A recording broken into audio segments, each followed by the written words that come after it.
Good morning, students. Let's see continue our chapter number 5, sources of water. Yesterday we have learnt about underground water. Now we are continue this point. On the page number 30,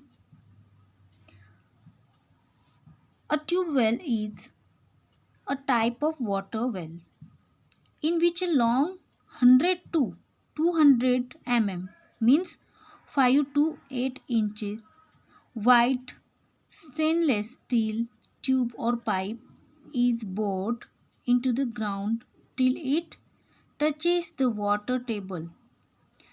The lower end it fitted with a strainer and a pump at the top lifts the water.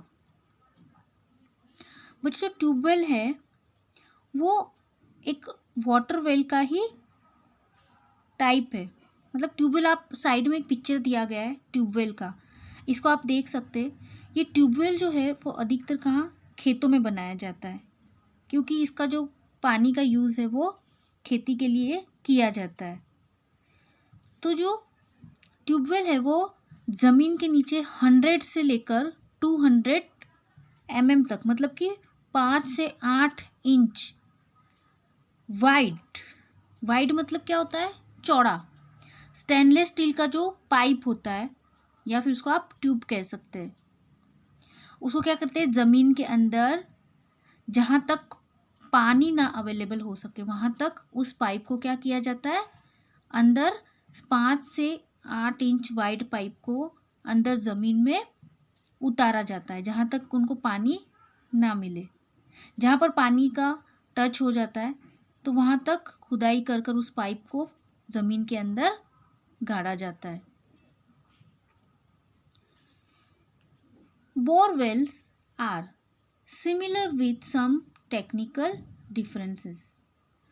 जो borewells होते हैं वो भी tubewell जैसे ही होते लेकिन उसमें कुछ टेक्निकल डिफरेंस होते हैं. टेक्निकल डिफरेंस का मतलब क्या होता है कि जो ट्यूबवेल है इसमें आपको जो ये मोटर वगैरह दिख रही है ऊपर नज़र आ रही है, पानी की मोटर है, पाइप है और इसमें एक सीमेंट का जो टैंक है वो बनाया जाता है पानी के संग्रहण के लिए.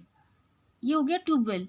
लेकिन जो बोरवेल होता है बोरवेल में सिमिलर प्रक्रिया है लेकिन उसकी जो मोटर है वो इस तरह से पास में नहीं जुड़ी हुई होती है.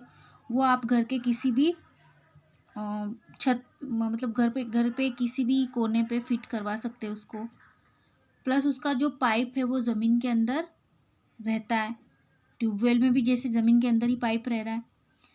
ट्यूबवेल में ये पाइप नज़र आ रहा है लेकिन बोरवेल में पाइप नहीं नज़र आता है. तो बोरवेल में क्या होता है नल होता है, टैब होता है जिसके थ्रू पानी अवेलेबल हो सकता है.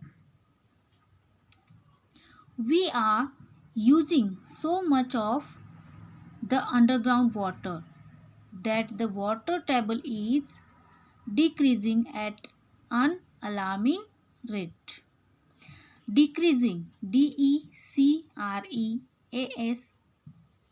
DECREASING. डिक्रीजिंग का मतलब होता है कम होना. हम जैसे जैसे अंडरग्राउंड वाटर का ज़्यादा इस्तेमाल करेंगे मतलब ज़मीन के अंदर जो पानी जमा है उसका हम जितना इस्तेमाल करेंगे तो फ्यूचर में वो क्या होते रहेगा कम होते जाएगा अगर टाइम से बारिश नहीं हुई तो. Our wants have exceeded our needs. The decrease in forest cover has reduced the amount of water going into the water table underground.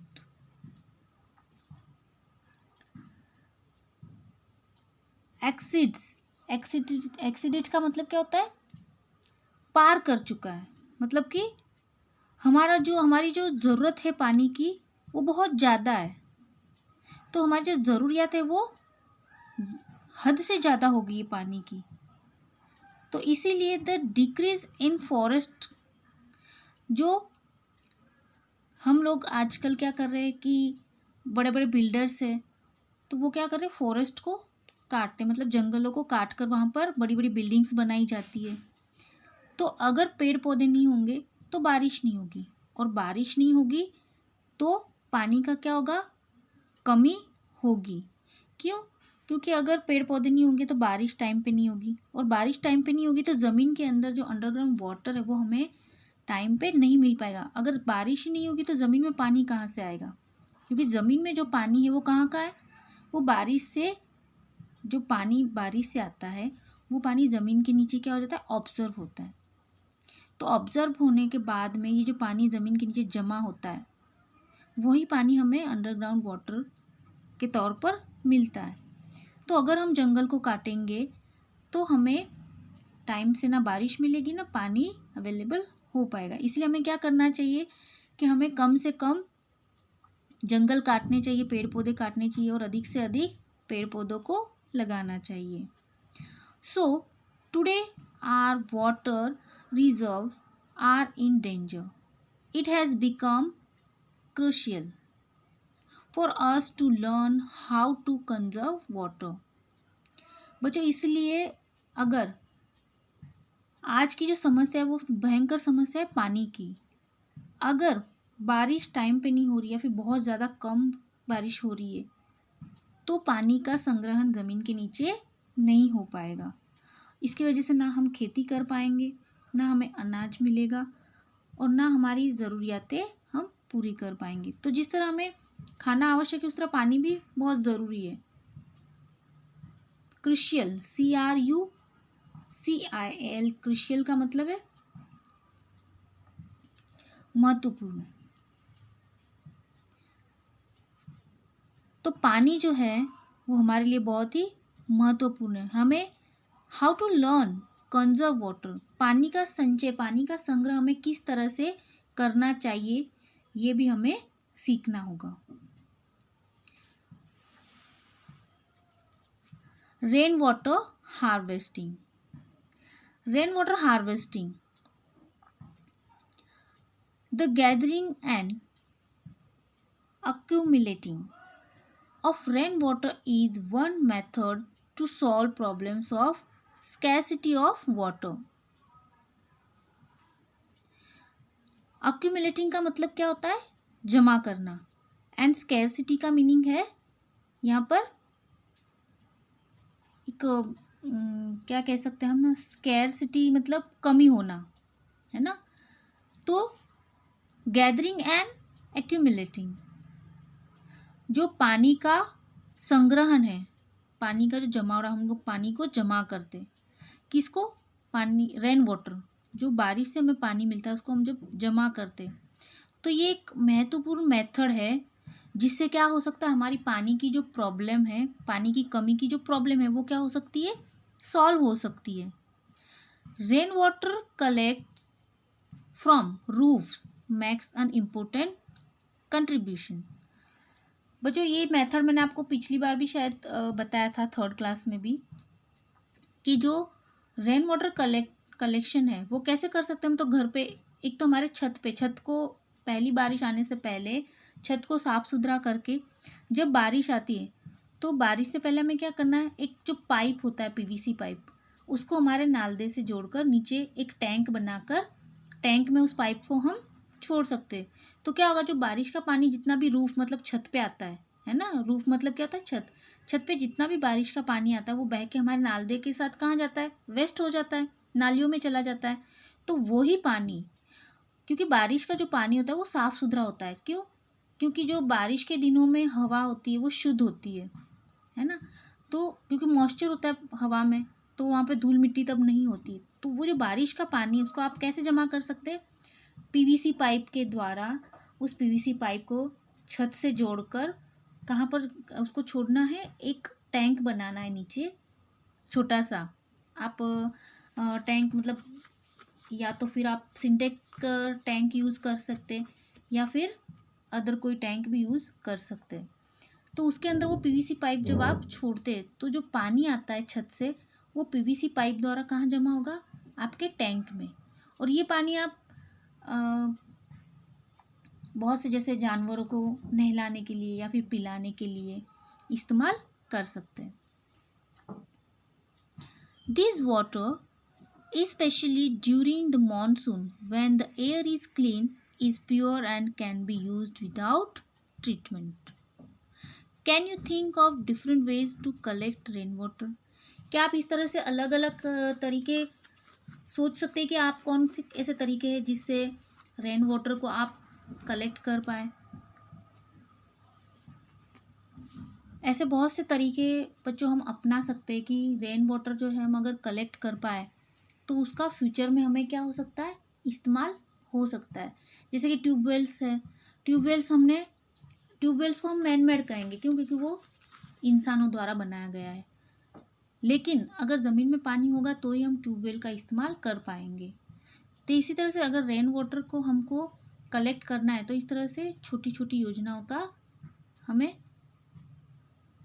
संग्रहण करना पड़ेगा, छोटी छोटी योजनाएं हमें अपनानी पड़ेंगी। वाटर पॉल्यूशन क्या होता है बच्चों? वाटर पॉल्यूशन वो है कि जिससे पानी दूषित होता है। It is just as important for us to use clean water as it is to eat clean food. जिस तरह से हमें शुद्ध खाना खाना चाहिए उसी तरह से शुद्ध पानी पीना भी हमारी एक ज़रूरियात है। Water gets polluted by the acidic gases in the air and by having harmful waste dumped into it. Dump मतलब जो फेंके गए होते हैं ना, वेस्ट जो हार्मफुल मटेरियल्स होते हैं, हमारे घरों में कचरा है तो हम क्या करते हैं, एसिडिक गैसेस से जो कंपनी से निकलते हैं, फैक्ट्री से निकलते हैं, वो एसिड की वजह से, केमिकल पानी की वजह से हमारा जो पानी है, शुद्ध पानी है, वो क्या हो जाता है, पल्यूटेड हो जाता है। इनप्रॉपर डिस्पोजल ऑफ गार्बेज मतलब क्या होता है, कचरा। और इनप्रॉपर डिस्पोजल मतलब जो अननेसेसरी कचरा होता है, गीला कचरा या सूखा कचरा जो हम डस्टबिन में जमा करते हैं या फिर उनको कहीं पर भी फेंक देते हैं। तो ये जो कचरा है वो बारिश के दिनों में बहकर कहाँ चला जाता है, नदियों में और नालों में, समुद्रों में, पानी के थ्रू ये बहते रहता है। तो इस वजह से क्या हो जाता है, हमारा जो वाटर है वो पॉल्यूटेड हो जाता है। एनिमल एंड ह्यूमन एक्सक्रीटा का मतलब क्या होता है, मल, जिसे आप मल मूत्र कहते हो ना, वो होता है ह्यूमन एक्सक्रीटा। तो उसकी वजह से क्या होता है कि जो गांव में लोग होते हैं जहाँ पर वॉशरूम नहीं बने हुए होते, टॉयलेट्स नहीं होते, वहाँ पर लोग जो है वो खुलेआम क्या करते हैं, खुले में गंदगी, शौच वगैरह जाते। तो बारिश में ये गंदगी बहकर क्या हो जाती है, पानी के अंदर चली जाती है। कई जगहों पर क्या होता है कि जानवरों को, कैटल्स को भी पानी में नहलाया जाता है। In industrial waste including the acidic gases present in the smoke, pesticides and detergents used to wash utensils and clothes etc. all add to water pollution. बच्चों जो केमिकल्स का पानी होता है ना, फैक्ट्री में जो केमिकल्स यूज़ हुआ होता है उसका जो पानी होता है वो भी क्या किया जाता है, नदियों में छोड़ा जाता है, उससे हमारा पानी दूषित होता है। दूसरा है जो फैक्ट्री से निकलने वाला धुआं होता है, उससे हमारा एनवायरनमेंट भी पॉल्यूट होता है।